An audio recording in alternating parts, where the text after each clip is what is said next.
And I was with Yogananda for a little over 2 years and had his guidance.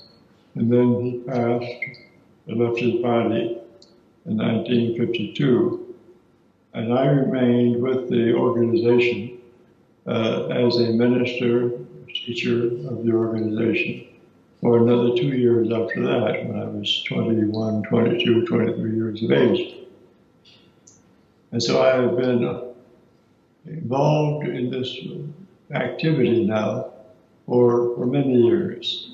Yogananda passed 67 years ago, so it was 65 years. I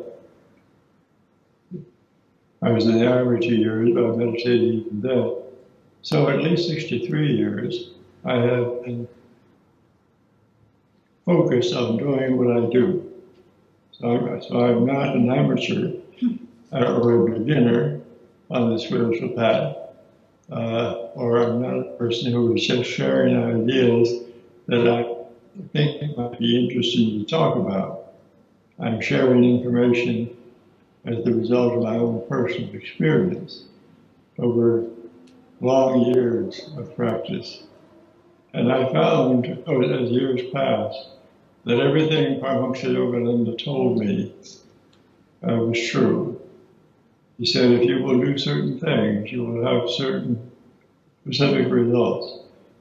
And if you are patient with yourself, but persistent, and don't give up, and aspire, and live right, then you will have the results that you deserve to have. And I found out it was true, that if we do what we know is beneficial, if we do what we know will be helpful, and just follow through, we have the results, and they're very satisfying.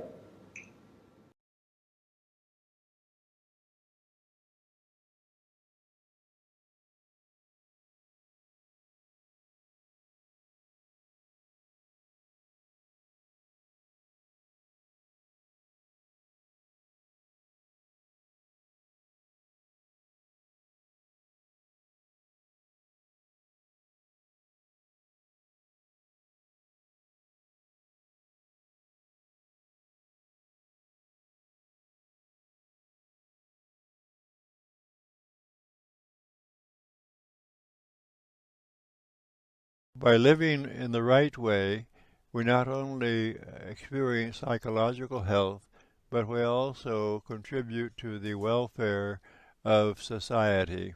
We encourage others to be uh, spiritually conscious. We encourage others to follow our example. We become a role model for others, and this is important.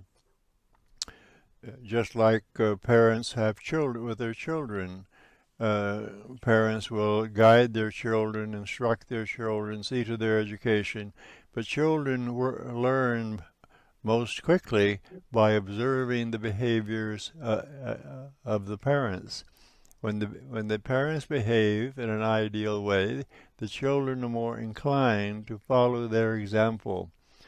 So when we live in the right way, other people perhaps can see how we are living, and they will endeavor to live like we live because they see how healthy and happy and hopefully wise we are, and they want to be also healthy and happy and wise and so on.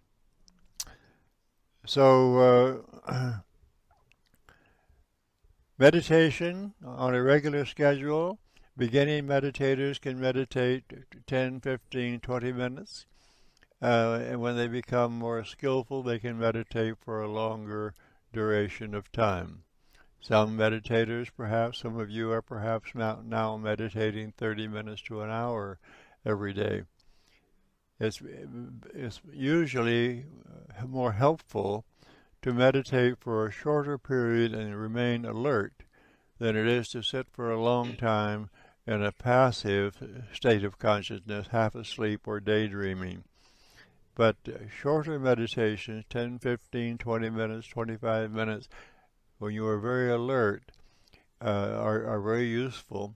And if you have these short meditations, you can meditate more than once a day, 2 or 3 times a day, perhaps. And then after meditation, live with purpose. I find it very helpful after more than 70 years of activity. I find it very helpful to make notes to myself, write notes for what I'm going to do the next day and the next week and the next month. I may change some of my plans, but at least I have a course of action. I have things that I'm going to do, and I have a schedule of activity. So when I get up in the morning after meditation, I always meditate early in the morning, but after meditation, I know exactly what I'm going to do next. Usually, I write articles for our publications, or our Truth Journal magazine, or I edit books, or I plan classes and retreats. Mostly what I do is related to ministry activity.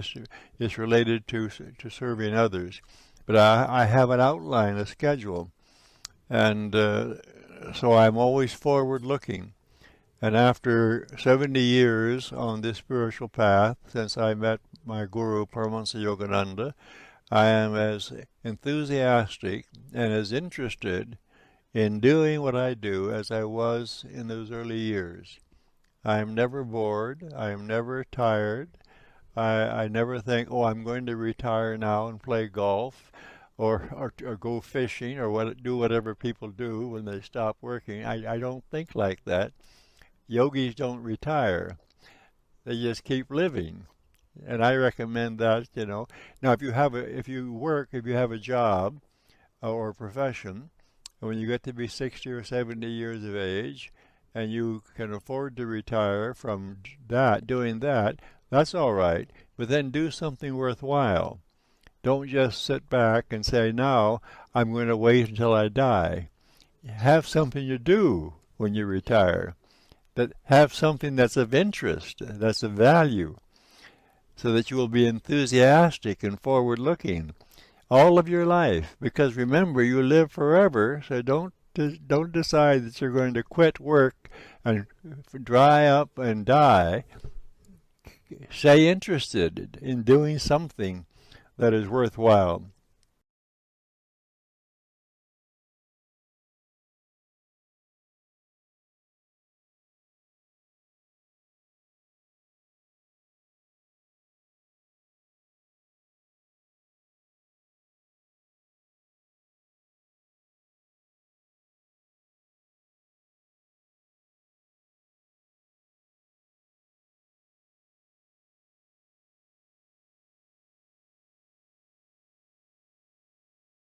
Everyone has an inner desire or urge to be spiritually awake.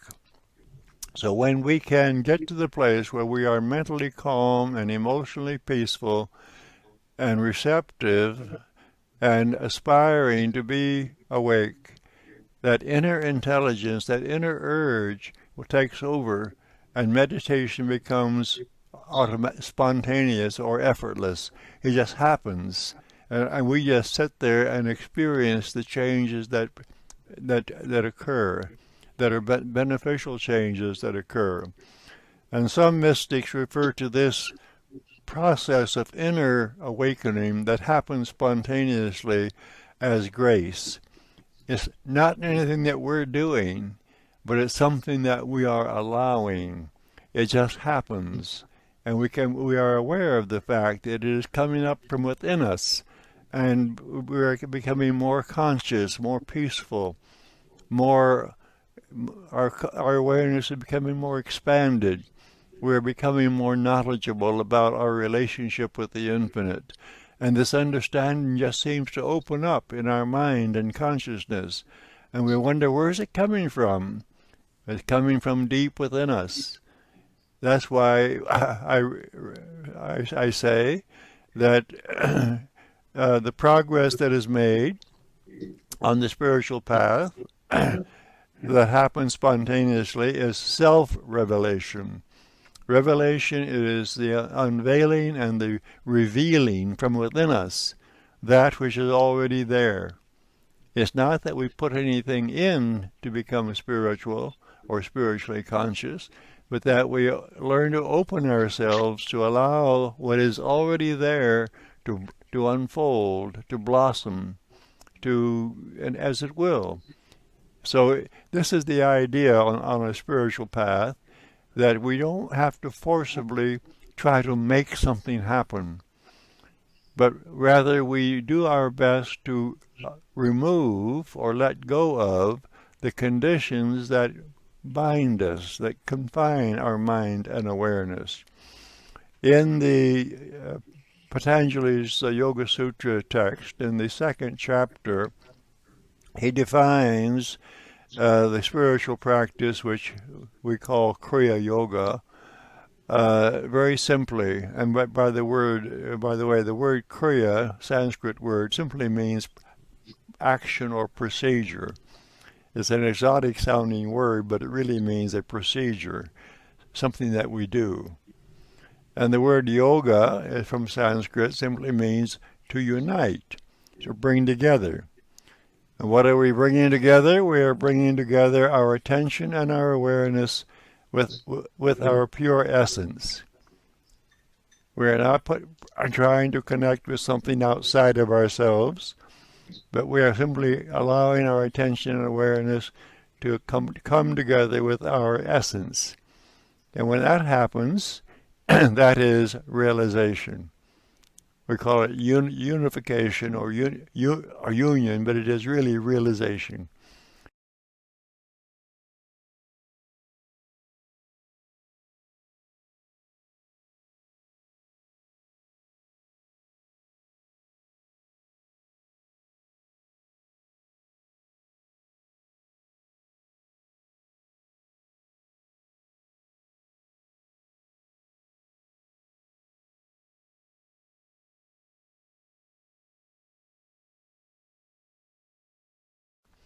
Well, I see our time for today is just about concluded. And as always, it's been very enjoyable. I appreciate this opportunity to spend time with you in this way. And I think of you often. We're seemingly separated by miles, but I stay in touch with you. Sevilla and I stay in touch by email. And we have this opportunity here to interact. And I think about you wherever you are every day. I recall my Paramahansa Yogananda used to tell me and other disciples, he used to say, I go through your souls every day.